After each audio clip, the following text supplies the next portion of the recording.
Il a l'élégance des esprits libres, ce talent et cette allure, presque la même qu'avant.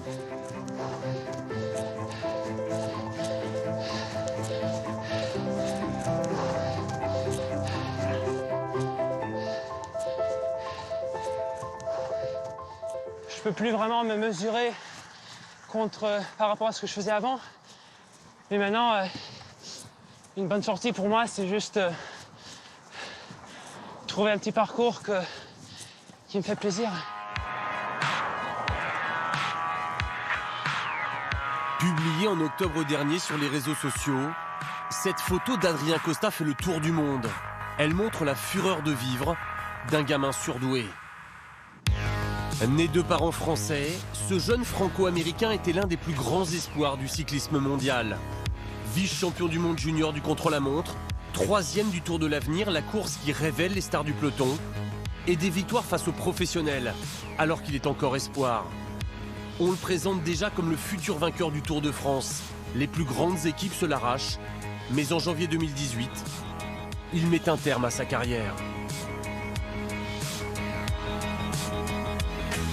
Je crois que tout s'est passé tellement vite, des juniors jusqu'à faire des stages avec les meilleures équipes du monde, les meilleurs coureurs du monde, qu'après un certain moment, tout commence à se répéter un petit peu et c'est pas aussi glorieux qu'on en penserait. À la fin, je me retrouvais un peu vide. Je me disais, mais je m'attendais à quelque chose de plus. Adrien Costa reprend ses études de psychologie et s'adonne à sa passion, la montagne. Mais en juillet dernier, sa vie bascule dans le parc Yosemite, en Californie, en pleine randonnée à 3500 mètres d'altitude. Au lieu de rester sur la voie à droite, j'ai coupé à gauche pour traverser et prendre un chemin un peu plus direct. Et c'est là que j'ai traversé une zone d'éboulement avec des gros blocs de granit de 1000-2000 kilos. C'est ma jambe droite qui se fait écraser par le bloc en tombant entre ce bloc qui tombe de 2000 kilos presque. J'ai essayé de déplacer le bloc, mais ça ne bougeait pas du tout. Très vite, j'ai compris un peu la gravité de la situation et j'ai hurlé comme ça pendant 3 quarts d'heure, hurlé pour ma vie, quoi.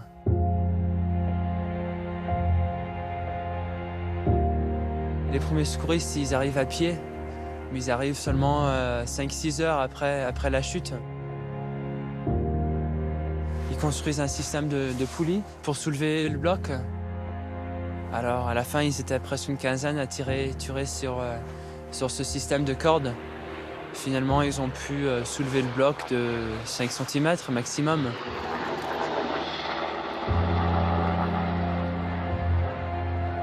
J'avais tout de suite accepté que si je perdais ma jambe, c'était OK parce qu'au moins je pouvais sortir de là vivant. Et pour moi, ça, c'était le plus important, de sortir en vie, quoi.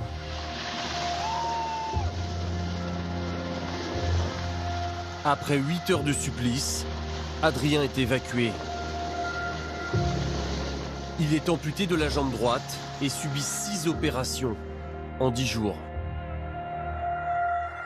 Et là, je me rappelle, j'avais vraiment bien pleuré dans l'hôpital parce que tout à coup, j'ai réalisé que je ne pouvais pas sortir comme ça et aller courir et m'échapper comme ça. Je n'avais plus cette liberté. Alors là, c'était vraiment, vraiment dur.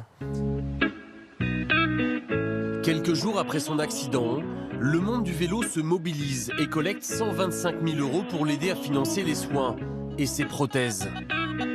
Les stars du peloton comme Romain Bardet disent leur émotion face au drame qui touche celui qui reste l'un des leurs. Sans voix devant cette terrible nouvelle. Adrien, un immense talent, une personnalité exceptionnelle d'un homme libre.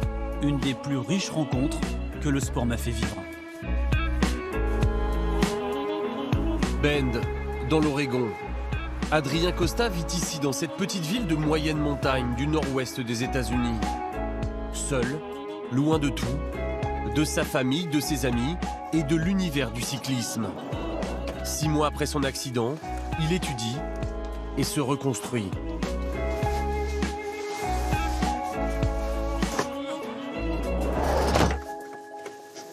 Adrien s'est acheté ce vieux van. Il l'a retapé pendant sa convalescence. Ensemble, ils sont libres.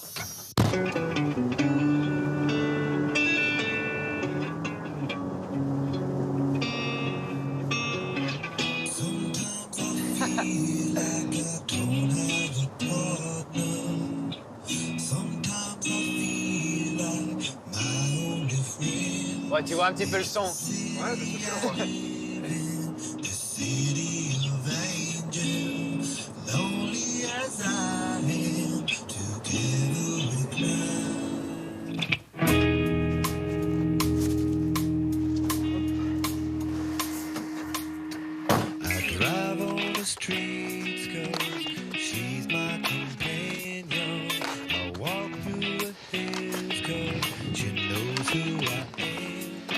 Adrien ne recherche plus la performance, juste explorer ses nouvelles limites et les grands espaces.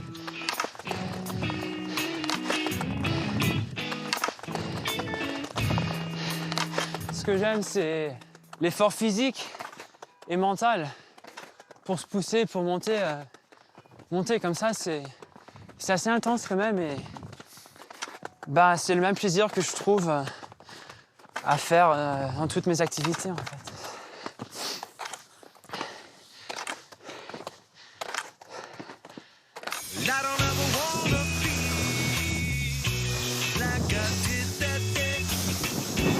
Après 2 heures de montée, la descente sans les stabilisateurs utilisés par les skieurs handisport. Et à chaque chute, Oh putain! Adrien se relève sans jamais se plaindre.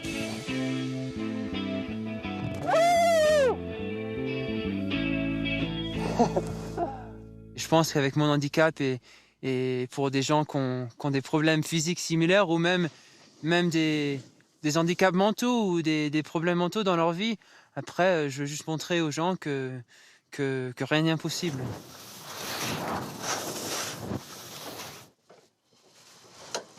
Pendant ses voyages, Oula. Adrien Costa dort dans son van, en pleine nature. Petite cuisine, ambiance bouddhiste, aux antipodes de sa vie d'avant. Le vélo, ça m'a poussé tellement dans une extrême, dans une direction que maintenant, je suis parti un petit peu carrément dans l'autre sens. Et ben, je crois que l'idéal, ça serait de trouver un petit peu un chemin au milieu où je peux avoir ces éléments du vélo qui sont assez positifs quand même. C'est d'être concentré sur un but, toujours en train de travailler, s'améliorer. Mais après, ce côté plus relax, plus aventure, ça, j'apprécie beaucoup. Et c'est quelque chose qui manquait dans le vélo. Donc voilà, j'essaie d'intégrer un petit peu les deux.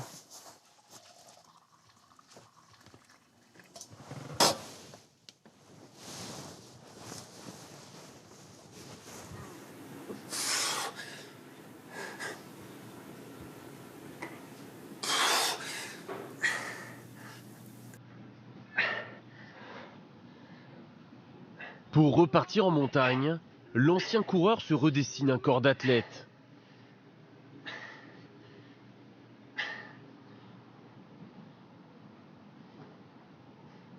Se retrouver et profiter de chaque instant.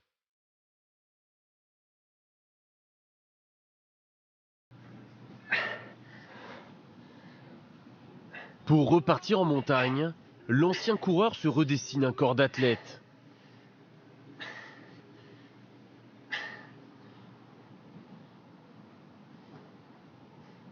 Se retrouver et profiter de chaque instant.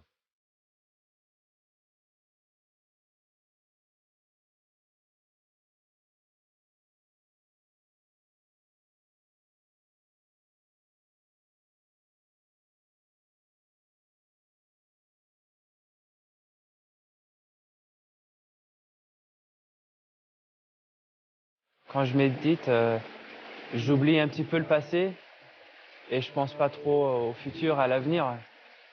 Donc après, tout ce qui m'est arrivé, tout ce que je ferai dans le futur, tout ça, ça a plus aucune importance. Et je peux profiter de voir une petite rivière comme ça passer ou de sentir un peu de vent dans la figure. Ces petits trucs qui m'apportent le bonheur.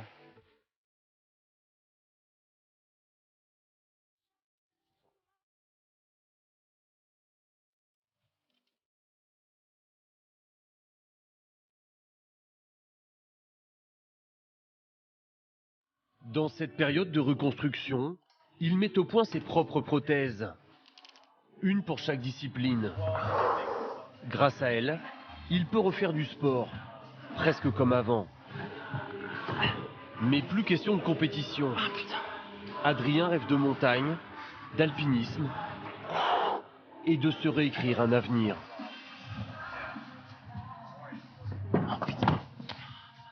Vous êtes heureux ou est-ce que c'est encore trop tôt pour le dire après tout ce qui s'est passé?